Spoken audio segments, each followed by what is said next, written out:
What's up everyone, and welcome back to the channel. In today's video we're going to be checking out the Sony A6700. I've been doing a lot of testing on this on the channel of late, and we're going to be comparing it to my tried and true Sony A7IV. Let's dive in. So essentially we're talking little brother versus big brother, what we're shooting on right now. If you're a friend of the channel, you know that I'm a sucker for Sony hybrid cameras, and when the Sony A6700 came out, I was stoked. It's worth noting that I've had the Sony A7IV for about 2 years, and I've had the A6700 for only 2 months. First thing I want to talk about is sensor size, and we don't need to go too in depth to the sensor sizes. I'm shooting on a full frame. This is a Sony APS-C. If you're a friend of the channel, you probably know exactly what the differences are, but if you don't, a full frame sensor lets in more light, so it's better in low light. Both of these cameras operate at dual native ISO, the A6700 being at ISO 2500 for the second native, and the Sony A7IV being at ISO 3200. The second major difference between full frame and APS-C is you get a nicer background blur with full frame. A pro of shooting APS-C?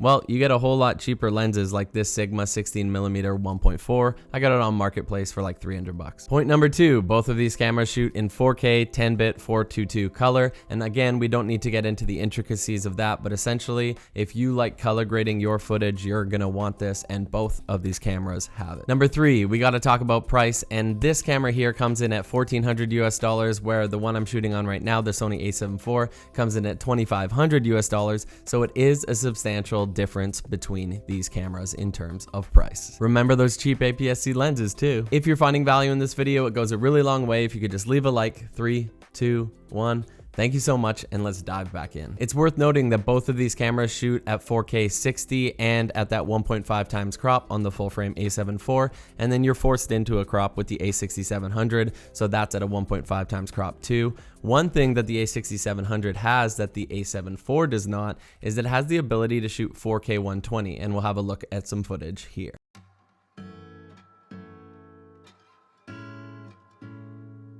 Another thing the A6700 can do is it can shoot 1080 at 240 frames per second if that's something that you're interested in. Okay, if I lost you, we're on point number 6, and that's rolling shutter. So I've done some testing between these two cameras. They're similar in rolling shutter performance, but the edge does go to the baby brother, which is the Sony A6700, just slightly less. And they're certainly not the A7S3, which is so far the Sony king of rolling shutter performance. It just has a really fast readout, but honestly, it's never really affected me too much. I shoot professionally with the Sony A7IV, and yeah, it has that jello effect when you wobble around and pan left to right, but honestly, not the end of the world. Put it this way, I've never had a client say, oh my god, your rolling shutter looks like jello. It's just disgusting. Point number 7, and you're probably thinking to yourself, Matty, for the price, the A6700 is a no-brainer versus the A7IV, provided you don't need a full-frame sensor. And that would be true, but overheating is point number 7, and unfortunately I did some tests on my channel, and I'll leave a link that you can check out up top. But in terms of 4K 60 performance, in terms of my testing, and be wary because all over YouTube right now there's inconsistencies in tests with the Sony A6700 and overheating,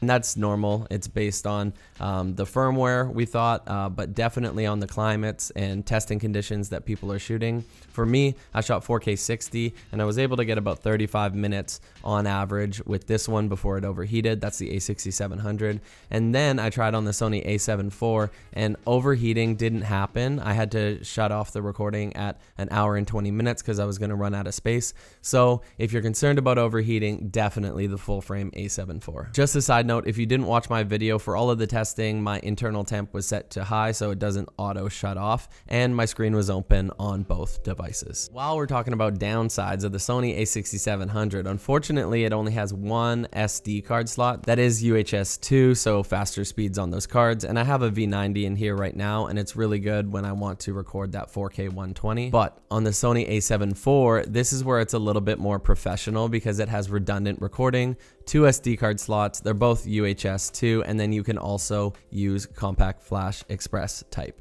We're almost there. Point number 9 is photography. So yes, you get that full frame look with the Sony A7 IV that you don't get in the Sony A6700, but this is still a really good camera for photography. They both have viewfinders, which is really nice. The Sony A7 IV is 33 megapixels. This one here is 26 megapixels. Unless you crop in and readjust your picture in post, you're not really going to notice the difference, or unless you enlarge them for prints. Point number 10, and this is the last one that I want to talk about. It's kind of important to me, it might not be for you, but in terms of ergonomics, I really like the Sony A7 IV, specifically that joystick on the back to adjust your focus, and I really like the feel of the A7 IV in the hand. Mind you, the Sony A6700 has really improved in terms of ergonomics, and specifically a much bigger grip than what was historically on these A6000 cameras. If I'm being honest, both of these cameras are amazing and I can highly recommend them. It just kind of depends on your price point, but I will say if you're a non-professional, I would highly recommend starting with the A6700.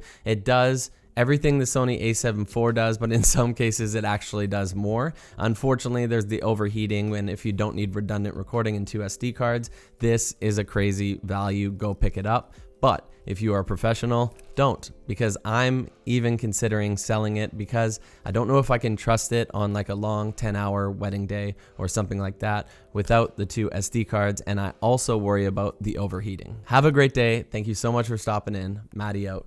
Peace.